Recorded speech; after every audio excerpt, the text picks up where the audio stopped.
Hi everyone, welcome to the Florida Everblades pregame show from Hertz Arena. Alongside Jake Maurice, I'm Alli, Vellucci.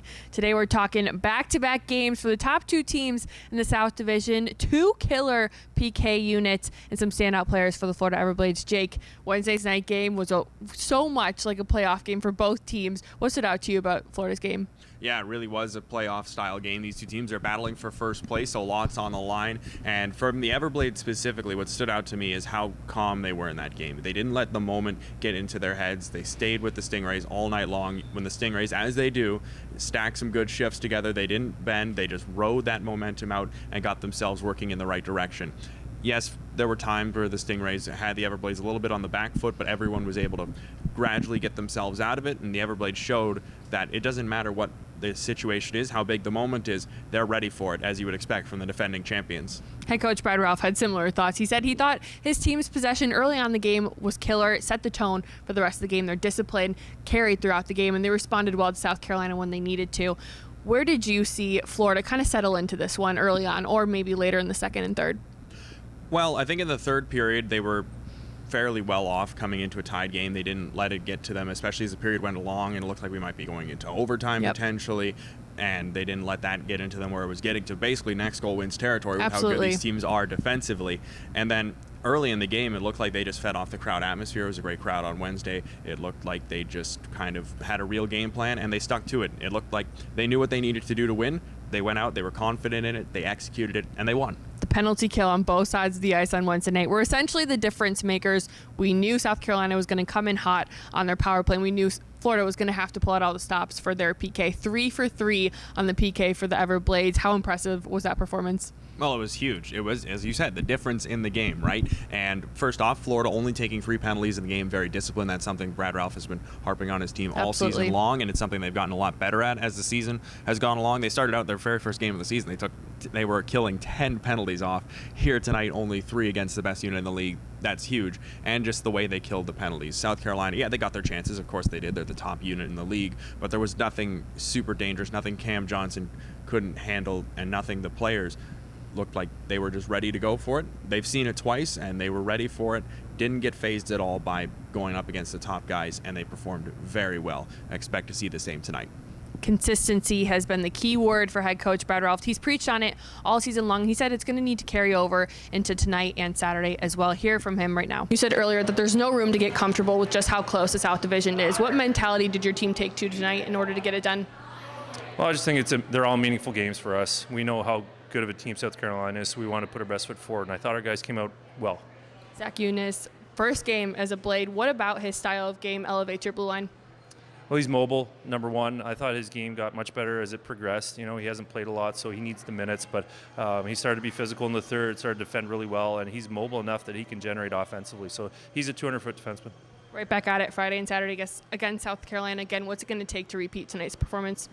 Yeah, just recover. I mean, it takes a toll on us to beat these guys, so we need to recover and get healthy and just scrap. We got to battle and find ways to win against these guys. Let's start off with some standout players. Forward Oliver Chow, now on a 6-game point streak, 2 assists on Wednesday night for him. He's been especially lethal on the power play, but not only on the power play, on the 5-on-5, he's been great. He's a smart player. He puts himself in these great positions. Where was he the most visible to you on Wednesday night?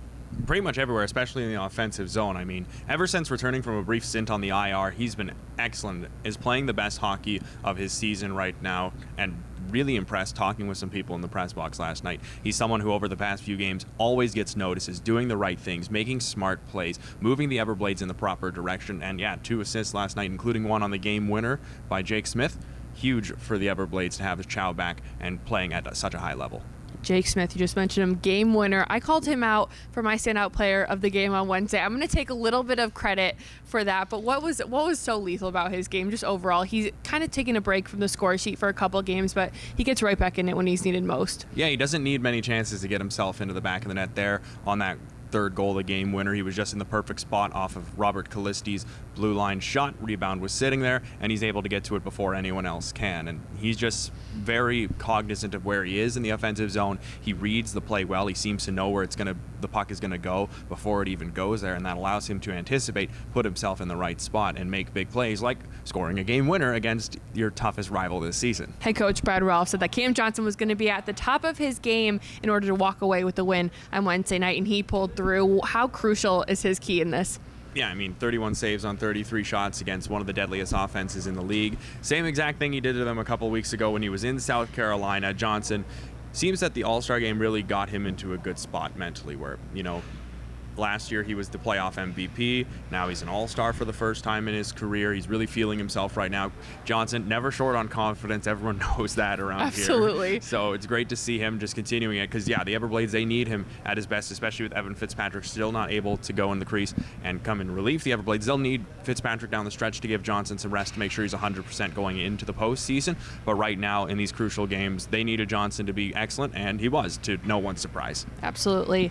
All right, now on to the number one star of the game. We're going to call out specific players. I'm like 4 for 4 right now. I'm not going to rub it in your face too much, Jake, but I'm going to gloat for just a second. I said Jake Smith on Wednesday night. He gets the game winner. I just think I deserve a little bit of a round of applause. Yeah, sure. I was 1 for 4 this season so far, so I'm not off the board. I'm going to start taking bribes from players to mention them in the pregame report. They're not going to want Jake to talk about him, just me. It's fine. Okay, I'm going to take Robert Callisti. I think he's kind of laid low a little bit. I think he's going to find some rhythm here and come out strong tonight. Who you got? Yeah, big assist on the game winner on Wednesday, too. Okay, yeah. Yeah, I'm taking Levko Koper in his first game back after a short break with the team. Had an assist in the game as well. He's a major veteran part of this squad. I want to see him keep it going. All right, 3 keys to the game. Well, first off, just like they did in Wednesday's game, quell their momentum when they get it. South Carolina, they're going to be able to stack shift after shift of quality hockey. That's just what they do. It's why they're so great. As Florida's done so far through the 3 games they've played against South Carolina, you've got to be able to handle it. Also, keep supporting Cam Johnson. Yes, he was excellent, but those second opportunities that might pop out a little bit too far for him to cover up, clear them away towards the boards, get them down the ice, make sure that he has clean eyes towards pucks from the blue line from out far so that his job is as easy as possible. And then finally, just as the Everblades did on Wednesday, keep your game clean. Don't get into if you get into rough stuff after the whistle, don't cross the line. Stand up for yourself, but make sure to keep it in the rule book so that you keep yourself out of the penalty box and don't give South Carolina a chance to break through on the power play. Because if they get too many chances, they're going to break through. Eventually they will. All right, Blades fans, it's going to be a fun one. Get loud for some Friday night hockey. Warm-ups and puck drop are up next.